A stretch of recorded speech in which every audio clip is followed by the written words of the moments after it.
Down syndrome occurs in every single country, regardless of the race or economic status that you come from. And Down syndrome is roughly 1 in every 600 to 1 in every 1,000, depending on whether you're coming from a developed or developing country. Down syndrome is a genetic condition. It's not an illness, and so some people refer to people with Down syndrome as suffering. However, they don't suffer because it is a condition and not an illness.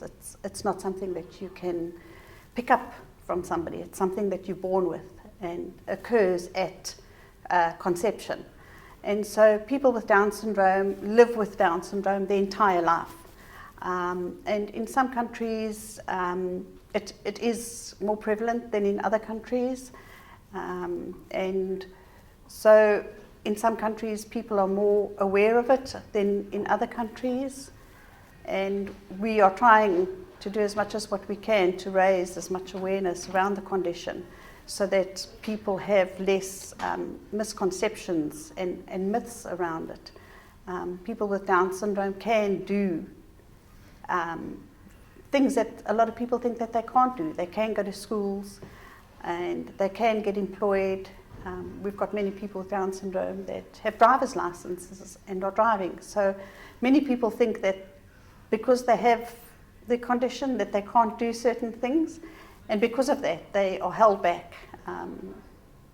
But I always believe that you need to give people with Down syndrome an opportunity and treat them as equally as anybody else.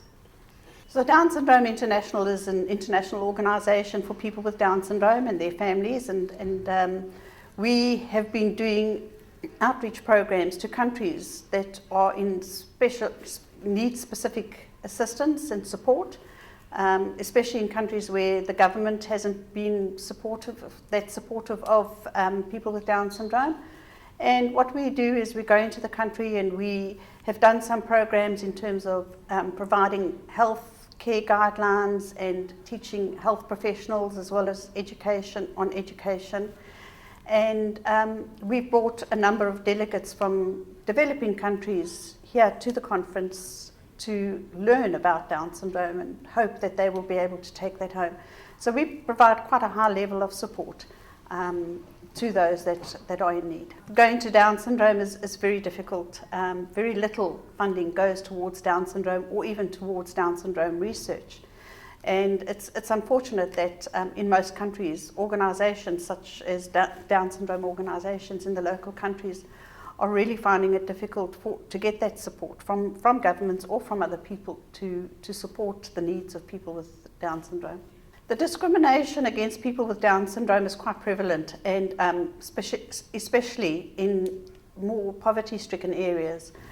People with Down syndrome are can be incredibly vulnerable because of the beliefs and the awareness around Down syndrome.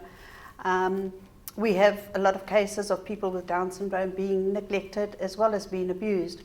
And us as an organisation, we try and raise as much as awareness and the level of functioning of people with Down syndrome.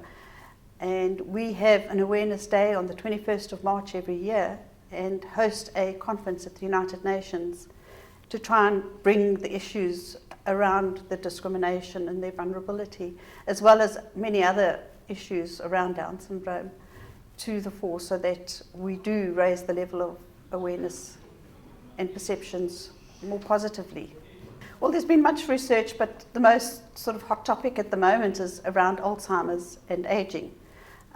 There's quite a bit of research that's been discussed here at the conference over the next 3 days, and we did have quite a wonderful pre-medical conference yesterday around the research.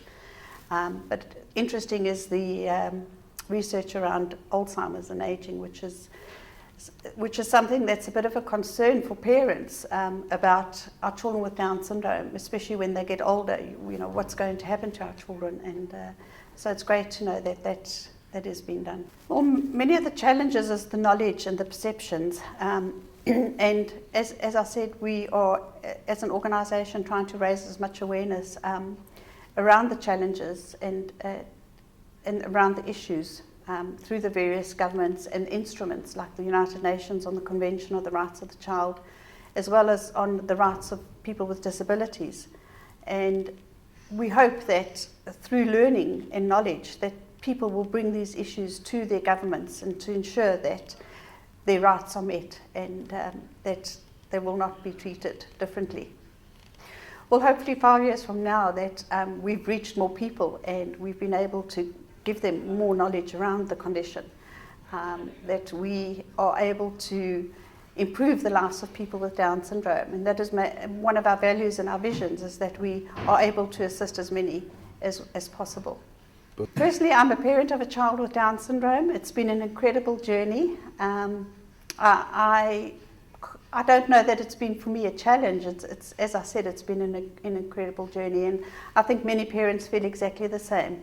When their baby is first born with Down syndrome, it can be quite a shock, and many parents can initially see it as a challenge, but I think once they realise that their child is just like anybody else and treat them just like anybody else, it's a lot easier. Most people with Down syndrome will, in the early years, need some sort of therapies in terms of speech therapy, physiotherapy, occupational therapy. People with Down syndrome are usually quite have low muscle tone, so they need that assistance specifically in the early years, as well as support in schools if they go to a mainstream regular school and being included in society.